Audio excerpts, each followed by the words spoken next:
হোক ঠান্ডা, আমি তো বলেছি আমি খাবো না। একটু খোলাখুলি বলো তো মা, তুমি কি শুধু এবারে চাই খাবে না, নাকি অন্য খাবারও খাবে না?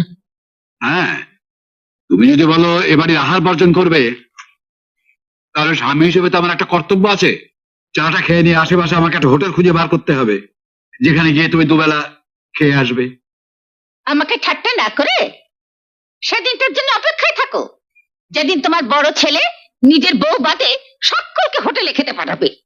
বর্দা যদি হোটেলেই পাঠায়, পাড়ার হোটেলে পাঠাবে কেন? হ্যাঁ, আমরা দল বেঁধে তাজ বেঙ্গল কিংবা গ্র্যান্ড হোটেলে যাব। সেই আশাতেই বসে থাকো।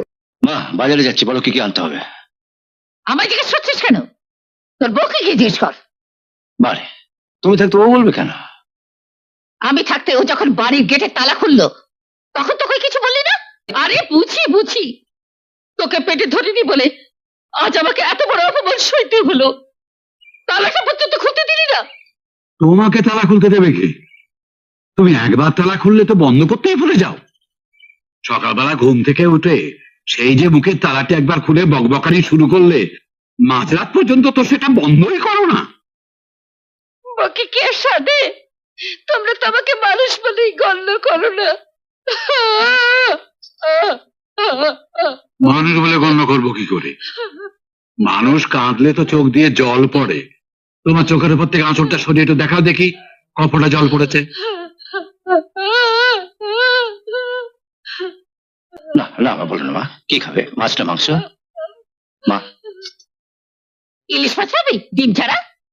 ইলিশ মাছের এখন যা দাম। হোক দাম, আমার মা ইলিশ মাছ খেতে চেয়েছে, আমি জোড়া ইলিশ নিয়ে আসবো।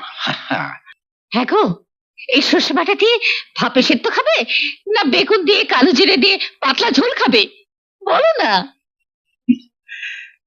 বুঝলি সন্ধ্যা, আমার অবস্থাটা হয়েছে আবহাওয়া অফিসের বড় বাবুর মতো। কখন যে বৃষ্টি পড়বে আর কখন যে রোদ উঠবে, এতদিন বিয়ে হয়েছে আজও পর্যন্ত বুঝে উঠতে পারলাম না।